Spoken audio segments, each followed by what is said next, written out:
The history of bread might not sound like the most exciting topic in the universe, because bread has always been there for us. But bread just might be responsible for civilization as we know it. And the act of making bread has been bringing people together for thousands of years, from Mesopotamia to the TikTok generation. So, today we're getting a rise out of the history of bread.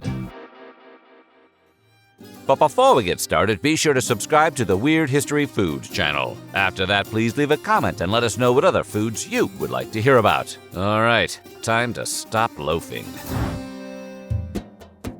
We don't know who exactly invented bread. However, there is evidence that humans from Europe to Australia have been grinding grain for at least 32,000 years. So whoever was first, they likely drove the same model car as Fred Flintstone. We also don't know exactly when humanity jumped from grinding grain to making bread, but we were certainly doing it by the Epipaleolithic era, roughly 14,000 years ago. The earliest known bread makers were a Levantine society known as the Natufians. They made a pita-like flatbread from wild plant roots, wild wheat, and wild barley. The Natufians were a little ahead of their time, but by about 10,000 years ago, bread was being made by mixing crushed grain with water, then laying the dough on heated rocks, and covering it with hot ash. This was right about the same time people were beginning to first domesticate modern wheat in the Fertile Crescent. While it was long believed the development of agriculture led to the creation of bread, it actually now seems more likely that the creation of bread led to the development of agriculture. Okay, we get it. Bread is a big deal. It does not need to be so smug about it. The domestication of wheat spread from Mesopotamia throughout the world, and with it, civilization. There's evidence of bread consumption in places like Turkey and Europe as early as 9000 BCE. And by 8000 BCE, the Egyptians had developed an unleavened bread similar to a modern Mexican tortilla, lending credence to the theory that the pyramids of Giza may have had Taco Bells inside them. Later, Egyptian bread became lighter and fluffier after they realized that letting wheat dough ferment would produce gases that turned a flatbread into a loaf. The Egyptians liked bread so much that, along with beer, they essentially used it as currency until they switched to coins in the first millennium BCE. They were also among the first to develop baking ovens. Speaking of which, the people of the Indus Valley, located in modern-day India and Pakistan, were making bread in vertical clay ovens, sometimes called tanur, tandoor, or tandir, as early as 5,000 years ago. Still in use today, these vertical ovens are akin to fireplaces, with heated walls and a hole that functions as a chimney and can reach temperatures of 900 degrees Fahrenheit. The Greeks were also innovators in the area of bread ovens, and as far as anyone could tell, they were the first culture to hit on the now ubiquitous configuration of a freestanding oven that could be preheated and has an access door. Just think if they had patented that. Although various forms of leavening have been used in bread going back 9,000 years, the semi-permanent pairing of bread with domesticated yeast is generally agreed to not have happened until around 1000 BCE. But no one really knows who did it first. Some think it happened in Mesopotamia, some think it was the Romans or the Egyptians, and there's always the possibility of parallel thought, meaning they all came up with it on their own at around the same time. Whatever the case, in classical times, leavening was most commonly accomplished by using a leftover piece of dough from the last batch, which would have contained sugar and water, as a starter for sourdough. And thanks to regular Weird History contributor Pliny the Elder, we know that the Gauls and the Iberians produced a lighter kind of bread than other people's by infusing the dough with foam skimmed off beer. Bread and beer have long been noted to contain the same ingredients: grain, yeast, and water, albeit in different proportions. Some have even theorized that Egyptians may have made beer by first making yeasted bread and then fermenting it in water. After all, at the end of the day, beer is really just a liquid bread that gets you drunk. Imagine pulling up to the food court, getting a plate full of food, and then sitting down to quietly eat both the meal and the tray it came on. Well, in Europe, wooden dinnerware didn't actually come along until around the 15th century. So back in the Middle Ages, part of the table service would typically include something called a trencher. A trencher was, well, a big stale piece of bread. And by big, we mean roughly 6 inches by 4. The trencher served as an absorbent plate or bowl to serve and eat off of. And when times were tough, or you just generally didn't feel like doing dishes, you could finish off your meal by eating your trencher, or tossing it to the family dog. Either way, no muss, no fuss. During the Middle Ages, white bread made from wheat was considered the good stuff. But just like today, most people weren't rich, so ye average Joe probably ate a darker bread made from oats or rye. This was sometimes spiced up a bit with the addition of things like chestnuts, lentils, acorns, rice, or peas. Acorns. Maslin, a loaf of bread made from blended rye and wheat flour, was also common. Acorns optional.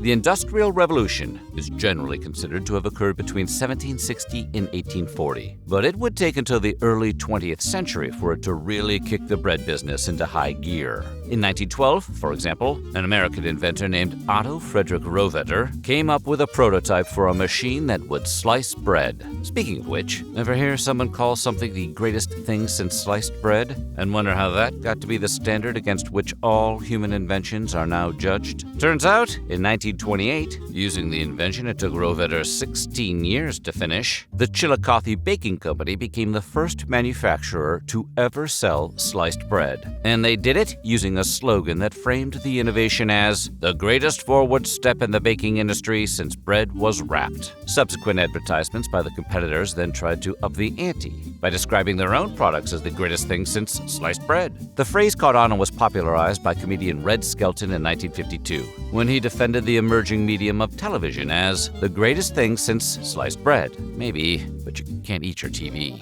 Well, not yet.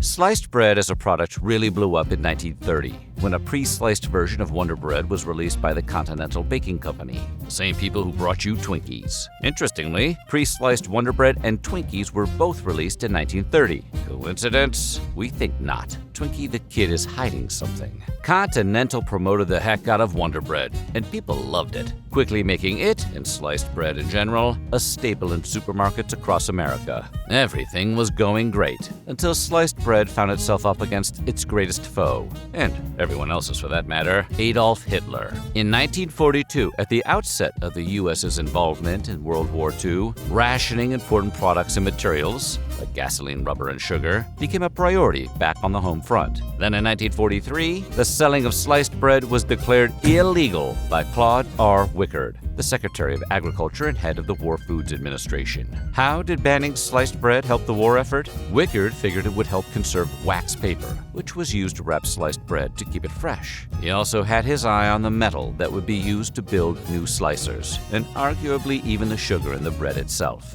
The de facto ban did not go over well. According to Time magazine in February of that year, to U.S. housewives, it was almost as bad as gas rationing, and a whale of a lot more trouble. One agitated woman even wrote the New York Times to explain how important sliced bread was to the morale and saneness of a household.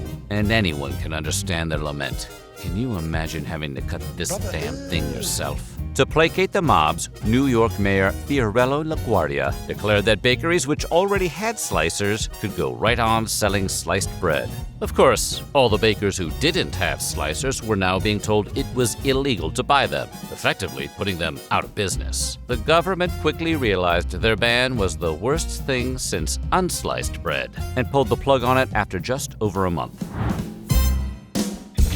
Based on the decades stretching from 2010 to 2020, the most popular types of bread in the United States are whole wheat, white, Italian, French, and sourdough. And we all know about bagels, baguettes, brioche, ciabattas, pita, pumpernickel rye, and all the other kinds that you'll likely find at the local supermarket. But just because something is popular doesn't mean it's actually the best. And there's a near infinite number of different types of bread in the world. For example, did you know that in Afghanistan, they have a delicious flatbread called bolani, flavored with scallions and fresh herbs? Its dough is baked with layers of filling made from things like potatoes, spinach, or lentils. And El Salvadorian pupusas in grilled cornbread, usually wrapped around a filling of pork, beans, or cheese. It's flatbread, just like Norwegian lefse, but lefse is potato bread usually served with butter, cinnamon, and sugar, and it was a favorite of the Vikings, especially Fran Tarkenton. Meanwhile, Navajo fry bread is a symbol of perseverance to their nation. It's made from white flour, lard, and sugar, which were the same government-provided resources the Navajo had to rely on to survive after being forced out of Arizona and resettled. And Australian damper bread can be made from just water, flour, and salt, although more modern recipes often include things like butter, milk, and some extra form of leavening. It can be cooked directly in a cast iron pan or even on a stick. As you probably remember, way back in March of 2020, the United States went into lockdown due to that whole pandemic thing. With nowhere to go and nothing to do, many Americans turned to taking up hobbies, and one of the most popular was bread making. Why bread making? Well, some people claimed that it gave them a sense of control during a crisis. Others found it to be fulfilling and relaxing during a tense and uncertain time. And still others just needed something to do. Whatever the reason, bread making became such a popular hobby, flour mills couldn't keep up with the demand. And then yeast became more scarce than tickets to the Eras Tour. As a result, everyone started making sourdough, and it must have made an impression, because based on recent TikTok trends, bread making is on the rise all over again. Maybe people are nostalgic for lockdown, or maybe it's just a pleasant hobby. Or maybe, as history teaches us, making bread is just a fundamental part of being human. Hey, anyone else thinking about buying stock in Wonder Bread? So what do you think? What's your bread of choice? And have you ever tried baking your own? Let us know in the comments below, and while you're at it, check out some of these other weird history food videos.